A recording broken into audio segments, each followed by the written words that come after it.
Si ça vous regarde, ça nous regarde. Bonjour à toutes et à tous et bienvenue dans votre émission de société. Cette troisième semaine des vacances de février est la plus chargée en matière de fréquentation dans les stations de ski vosgiennes. Les années et les saisons se suivent mais ne se ressemblent pas. Point d'actu sur l'enneigement cet hiver et sur les avantages et les inconvénients de la fréquentation du massif des Vosges, massif de moyenne montagne, encore et toujours singulier car véritable laboratoire à ciel ouvert en ce qui concerne la nécessaire et impétueuse adéquation entre préservation des ressources naturelles et développement économique. Avec nous sur ce plateau pour parler de tout cela, Stécie Spessman, bonjour. Bonjour. Vous êtes le maire socialiste de Gérardmer, merci d'être avec nous sur ce plateau. Olivier Claude, bonjour. Bonjour. Le directeur du parc régional des Ballons des Vosges, c'est votre première sur ce plateau, je suis ravi de vous accueillir, merci. Merci à vous. Et enfin Pierre-Marie David, bonjour. Bonjour. Le fondateur et président de l'association Nivose.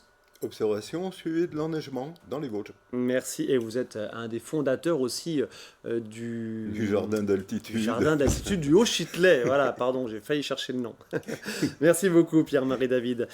Donc on est tous les trois pour 26 minutes pour parler d'enneigement, pour parler de situation là maintenant tout de suite en termes de fréquentation et puis de prendre un petit peu de hauteur évidemment par rapport à ces singularités inaliénables bien sûr du massif des Vosges. Stécie Spessman, comment se passe cette saison? Bien évidemment, je l'ai dit, on est en troisième semaine, c'est le gros rush en ce moment. Alors c'est effectivement le gros rush actuellement, depuis quelques jours seulement, parce que avec le nouveau découpage de zones de vacances qui est problématique pour notre territoire, qui regroupe le nord en particulier et le Grand Est, on voit une forte affluence et donc une saturation à certains moments durant ces vacances de février. Cette semaine et la semaine suivante prochaine, avec les Parisiens et avec les Belges. Voilà, tout à fait. Et la dernière semaine avec les Belges. Alors que la première semaine, une seule zone, la zone qui concerne plus le sud de la France, où là, on a eu une très mauvaise fréquentation. Normal. Et on a vu cela également, malgré ce découpage-là, durant les vacances de Noël, avec des perturbations et un manque d'enneigement à certains moments, qui a engendré une fréquentation légèrement moindre, qui a été sauvée, heureusement, avec la première semaine de janvier et nos amis belges qui viennent, encore une fois, en nombre sur le massif durant cette période. Grosso modo, au mois de février, c'est 60-70% du chiffre d'affaires des stations de ski vosgiennes qui est réalisé. Alors soit tant mieux si c'est sur 2 semaines, tant mieux si c'est sur 3 semaines, ou c'est généralement, ça peut être aussi sur 2 semaines. Quoi, Tout à fait. Mais c'est préférable sur 3 semaines, bien voire évidemment. 4 semaines, les meilleures années. Ce qui est très rare au regard de la division par zone de la France et évidemment et des répartitions de ces zones avec aussi le Belge, le Luxembourg et la Hollande bien Important évidemment. pour nous.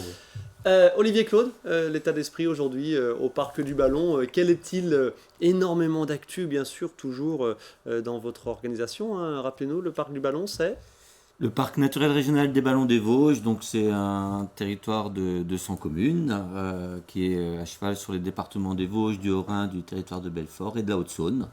Et donc nous travaillons un projet à la fois de préservation du milieu, mais aussi comment on accompagne le développement du territoire en lien avec les questions de respect des patrimoines naturels et culturels, bien sûr. Et je ne peux pas m'empêcher de penser par exemple au parc de la Vanoise, qui est aussi un parc régional ou peut-être national, enfin qu'importe, mais en tout cas c'est un parc naturel, par exemple dans la Vanoise en Savoie bien sûr, où il n'y a pas d'habitants, où il n'y a pas d'activité économique et où il n'y a que de la nature. Et chez nous, on est d'une part en moyenne montagne et en plus en moyenne montagne très habité, très fréquenté, traversée, etc., etc. On va évoquer tout cela très rapidement. Pierre-Marie David, Monsieur Neige, j'ai envie de dire, sur notre département. Ah si, allez, on peut vous donner évidemment ce surnom. Quel est-il cet hiver en matière de neige, cet hiver 2022-2023? Complètement atypique par rapport, je dirais, une moyenne de nos hivers, sachant qu'il n'y a pas 2 hivers qui se ressemblent quand même. Mais là, on a eu quand même des conditions assez particulières. C'est qu'il a commencé à neiger la 3e décade du mois de novembre. On a eu 2-3 jours skiables en ski nordique, à peu près. Et c'est marrant, la neige arrive souvent comme ça, un peu en même temps que le Beaujolais nouveau. Et ça ne dure pas parce qu'elle a fondu assez rapidement, malheureusement. Il en restait encore suffisamment pour faire un peu de ski par-ci par-là. Et l'enneigement est revenu à nouveau seulement à peu près à la mi-janvier. Et là, La semaine du actuellement, 16 janvier. On n'a pas énormément Le de premier neige à gros la hausse. week-end, le 21 et 22 janvier. Voilà, là, ça a bien marché. On a eu quand même, heureusement, une bonne quantité de neige dès le départ. Mm. Mais qui est tombé sur un sol qui était encore un peu trop chaud et il n'y avait pas de sous-couche, hein, déjà.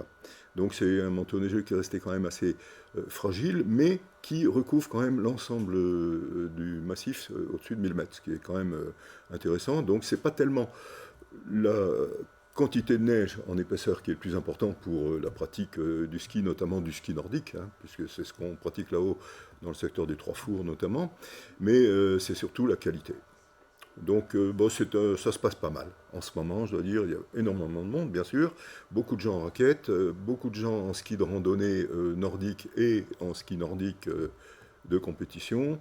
Et puis par contre, en alpinisme et ski-alpinisme, qui est une discipline qui prend de l'ampleur hein, actuellement, il y a de plus en plus de fréquentation et de gens qui viennent parfois de très loin pour aller pratiquer le ski extrême dans les couloirs d'avalanche. Là, on dit interdit cette année, tout est en glace. Mais en revanche, c'est vraiment l'idéal pour les gens qui pratiquent l'alpinisme hivernal, piolet-crampon. Après, c'est vraiment une toute petite partie, évidemment, de la fréquentation Bien sûr, touristique oui, de notre bien sûr. département, mais elle est emblématique aussi, comme Mais quoi, tout à fait. évidemment, le massif des Bauges est un vrai massif C'est une vraie montagneux, montagne, bien évidemment. avec, il n'y a plus de glaciers malheureusement, mais avec des couloirs d'avalanche, avec de la neige qui de temps en temps dégringole, et puis on peut y pratiquer des tas d'activités, comme on ferait dans les Alpes à 2000-2500 mètres d'altitude. Stacy Spaceman, évidemment, vous regardez toujours, dès que l'hiver arrive, les prévisions météo et l'or blanc sur notre département, sur notre massif, reste attendu. Bien sûr, parce que ça fait partie de notre modèle économique aujourd'hui, le modèle économique des stations. Et on le voit, malgré des fréquentations qui sont bonnes quand il y a un manque de neige, aujourd'hui, les gens viennent malgré tout, pendant les vacances de février par exemple, en majorité pour le ski et pour la neige. Pour la neige, le ski et les autres activités liées à la neige. Aujourd'hui, on estime sur l'ensemble des stations, les personnes qui viennent en séjour, 70% c'est pour le ski. Donc ça reste malgré tout un modèle économique majeur.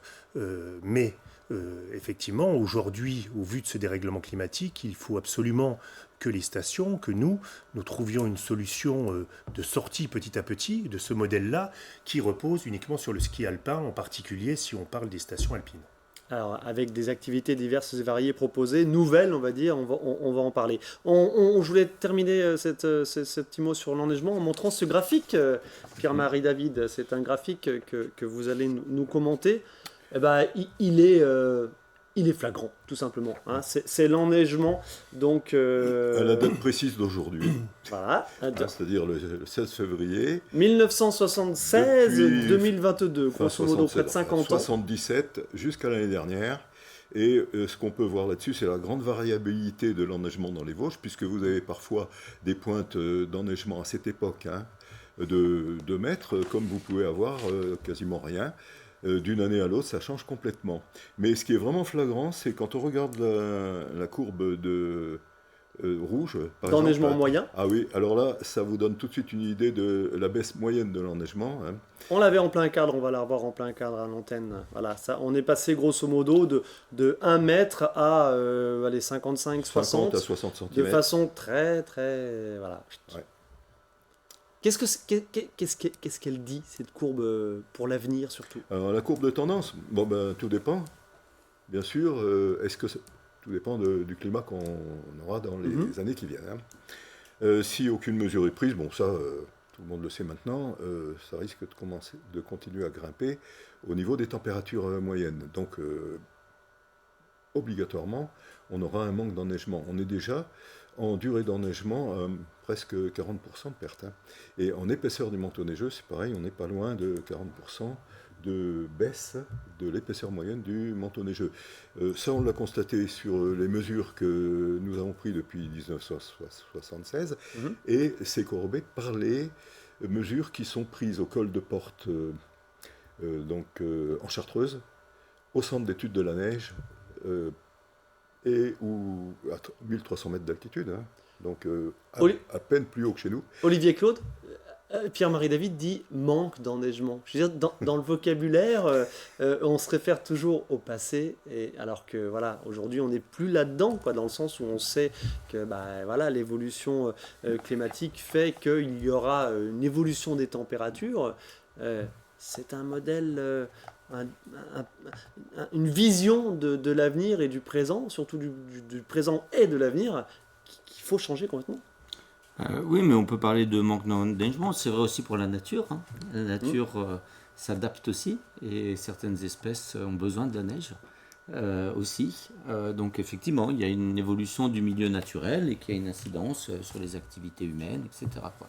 Mais effectivement, il faut penser maintenant la suite, hein, et je crois que tout le monde y réfléchit. L'exemple a été dit tout à l'heure, avec comment on arrive maintenant à s'adapter, à évoluer sur ces questions-là.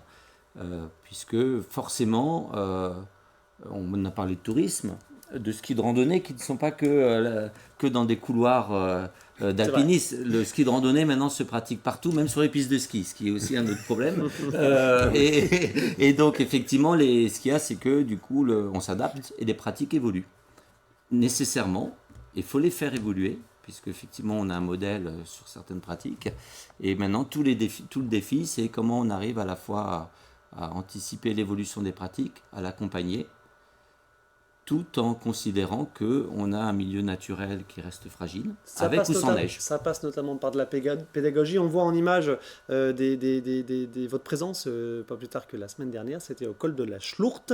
Voilà, une opération autour de la sécurité. Stécie Spessman, vous nous disiez adaptation, évolution, etc. Qu'est-ce que vous avez dans les tiroirs à Gérardmer pour demain, avec demain moins de ski alpin, tout simplement?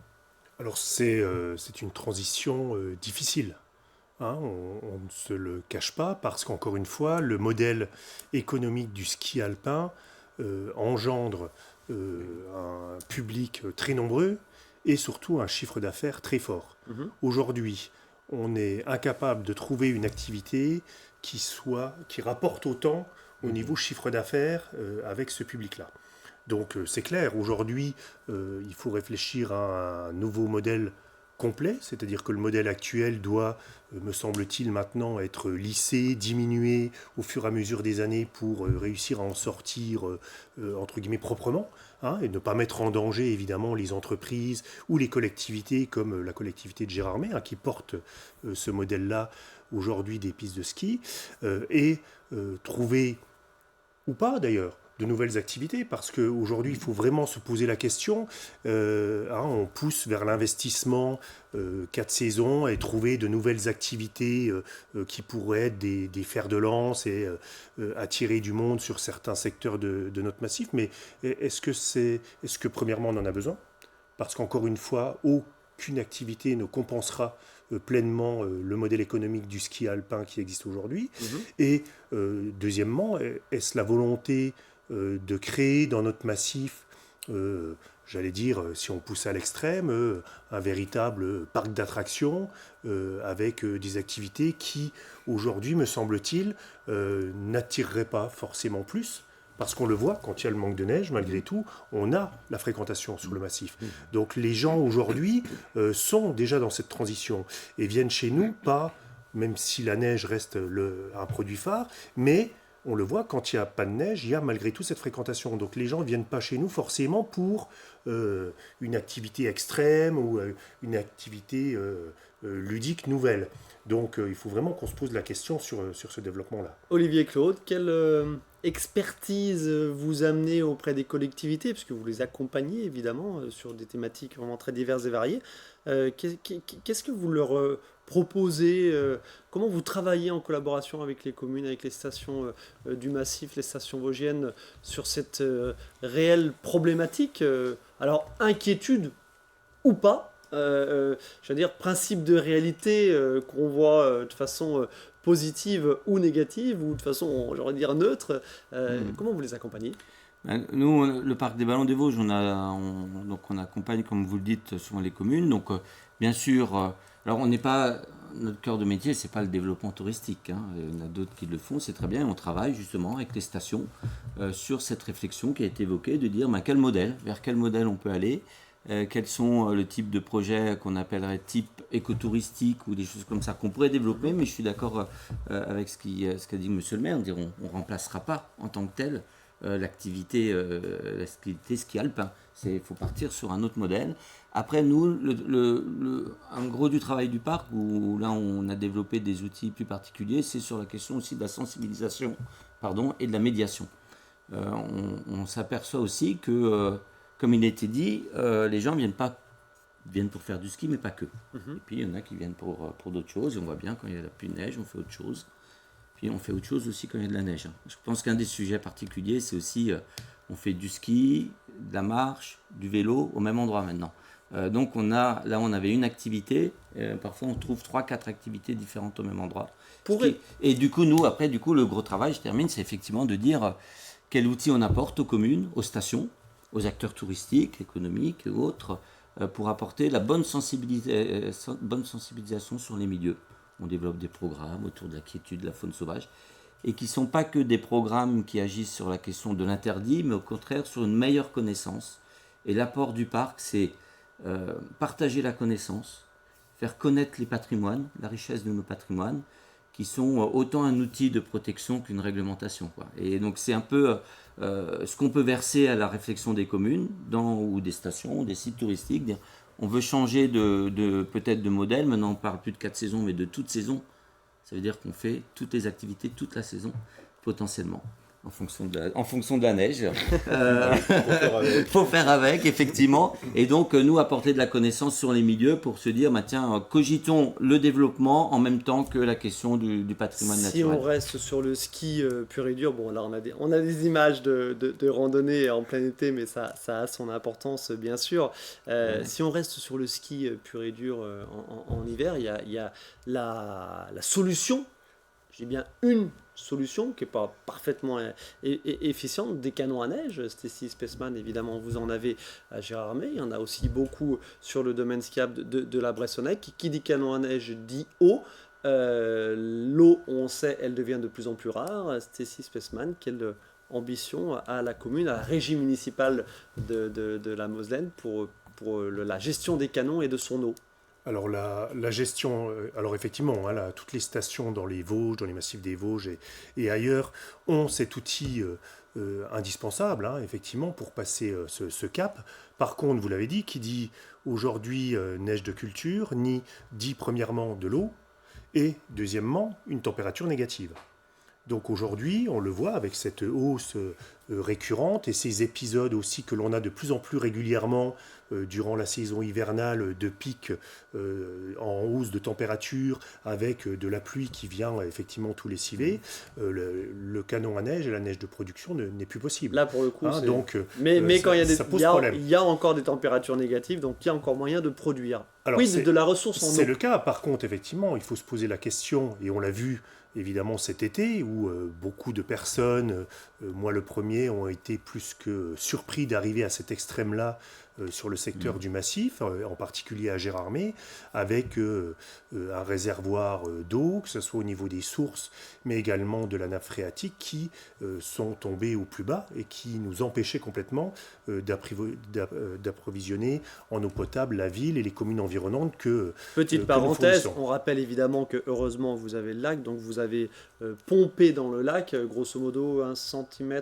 par d'eau, vous avez pompé 1 cm par jour ou par semaine? Non, pas par jour, c'est pas possible.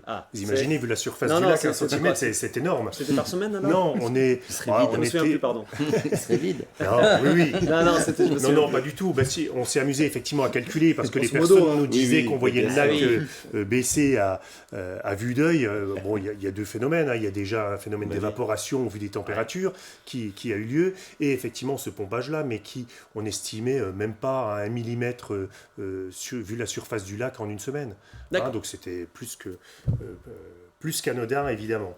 Mais sauf que c'était très très tôt dans la saison. C'est historiquement tôt dans la saison, au mois d'août. C'est la première fois très tôt et c'est la première fois aussi longtemps.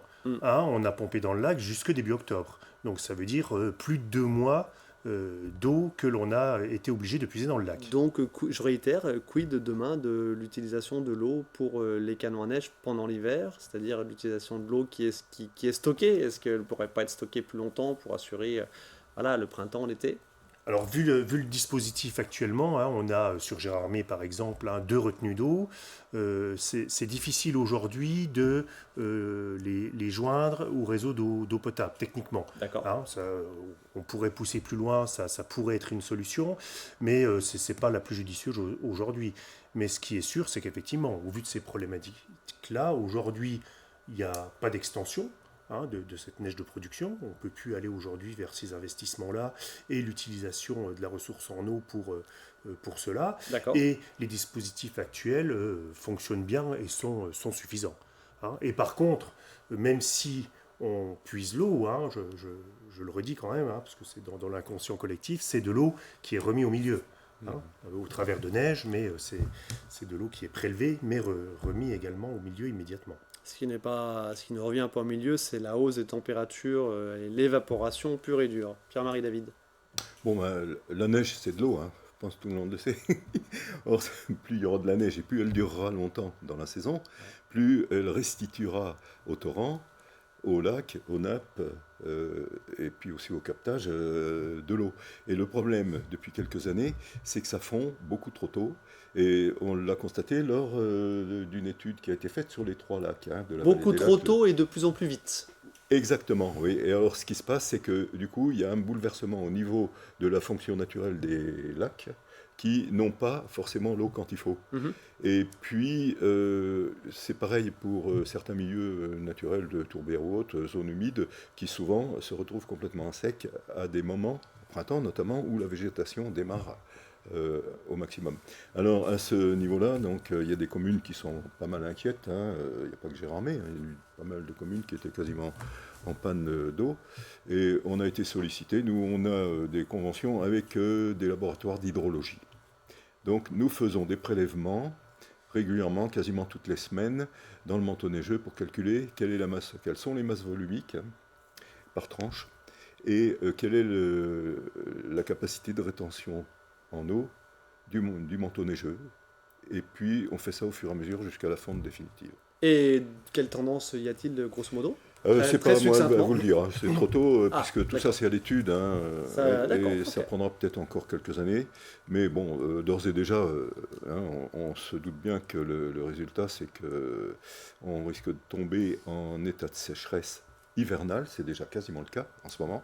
Donc s'il ne pleut pas suffisamment, ça va être absolument désastreux au printemps pour la végétation, la forêt, l'agriculture, etc. Olivier Claude, il nous reste hélas pas beaucoup de temps, je l'ai dit en introduction et on l'a bien compris évidemment tout au long de cette courte discussion parce que ça passe très vite. La problématique dans notre passif, c'est toujours l'adéquation, développement économique. On a de l'industrie sur notre département. On va par exemple voir, si vous voulez bien, des images de la fromagerie Gérard au Tauly, qui est une grosse industrie qui a besoin d'eau, voilà, avec un poids évidemment social et économique très important sur le secteur. Fromagerie Gérard parmi d'autres bien sûr. Aujourd'hui et surtout demain, comment concilier des industries, des activités économiques comme cela avec la préservation des ressources tous azimuts? Et alors moi j'ai toujours un peu du mal à opposer économie et environnement. Sans les opposer, il peut y avoir, Moi je pense que c'est ça, il peut y avoir confrontation et puis... notamment par rapport à l'eau, bien sûr. Alors, je pense que des entreprises et l'activité économique, qu'elle soit touristique, agricole ou autre, au niveau environnemental, elle est quand même de plus en plus soumise à des contrôles et à des normes. Aujourd'hui, on n'est plus comme il y a peut-être 20 ou 30 ans, avec des pollutions faciles. Les choses sont assez bien maîtrisées, je pense, globalement, on est plutôt bien. Moi, je pense qu'au contraire, l'économie peut contribuer à l'environnement. C'est-à-dire que c'est des moyens qui doivent être aussi versés, et puis les entreprises, via les communes, via les taxes, etc., contribuent après à des actions au niveau de l'environnement. Et après, il faut réfléchir à certaines choses. La question des zones humides, là, m'intéressait. Je suis désolé, je reviens là-dessus. Pas de souci, je vous en prie. On a parlé du problème de l'eau, des lacs, mais il faut qu'on sache aussi, par exemple, qu'on n'a encore jamais mieux retenu l'eau que dans une zone humide, qui n'est pas un lac, qui n'est pas une rivière, puisqu'elle est retenue, c'est une éponge qui, elle, va restituer. Et donc peut-être qu'on pourrait arriver à développer des partenariats aussi comme ça, de recréation ou d'entretien de milieux naturels. Et c'est là on peut avoir des partenariats publics, privés, autres, pour dire, tiens, on a tous intérêt à garder des zones humides, à réfléchir au mode d'exploitation forestière, puisque l'eau, c'est pas que l'eau qu'on voit, c'est toute l'eau qu'on voit pas déjà, surtout. Et donc réfléchir comme ça entre entreprises, entre collectivités, outils comme le parc, de dire, voilà, comment on arriverait à créer ensemble des outils? Est-ce que nos zones humides, on les préserve assez? Est-ce qu'on peut mettre des moyens ensemble? Parce qu'in fine, on sera tous bénéficiaires, la nature comme l'économie. Ça me permet d'évoquer un sujet qu'on n'a pas du tout évoqué cette semaine, mais qui est d'importance. Tout ça, c'est de l'espace. Qui dit espace dit répartition des activités sur l'espace. Évidemment, Stacy Spaceman, on sait que c'est un sujet tendu à Gérardmer par rapport à l'urbanisme, à la densification de l'urbanisme, etc. Très succinctement, mais alors en quelques secondes, c'est quoi les grandes lignes de demain? Vous travaillez sur quoi en termes d'urbanisme à Gérardmer pour solutionner les problèmes aujourd'hui? Alors, la meilleure solution, c'est la révision de notre plan local d'urbanisme, qui a été lancé maintenant. On arrive aujourd'hui au PADD, au plan d'aménagement de développement durable, qui va être validé par les élus le mois prochain, donc qui donne les grandes lignes, les grandes orientations de ce que l'on veut en matière économique, en matière de construction sur Gérardmer. Donc ça, tout est enclenché avec, évidemment, aujourd'hui, la prise en compte de toutes ces problématiques. Est-ce que je peux me permettre de résumer la chose avec synonyme demain de plus de contraintes? Bien sûr. Plus de contraintes et les Géromoises et les Géromois sont déjà au courant, mais ce plan d'aménagement de développement durable et ce plan local d'urbanisme à terme qui sera validé va vers effectivement des terrains qui vont être rendus en zone naturelle ou en zone agricole qui aujourd'hui sont constructibles. On aura l'occasion d'en reparler parce que ça peut évidemment faire une émission à part entière. Messieurs, merci beaucoup pour ce petit coup de projecteur en pleine saison hivernale sur évidemment l'importance de l'activité économique touristique sur notre département et avec en parallèle évidemment toutes ces problématiques environnementales et ressources neige évidemment qui se fait de plus en plus rare. On aura l'occasion d'y revenir. Merci et bonne continuation. Merci. Merci à vous de votre attention. On se retrouve la semaine prochaine pour une nouvelle émission.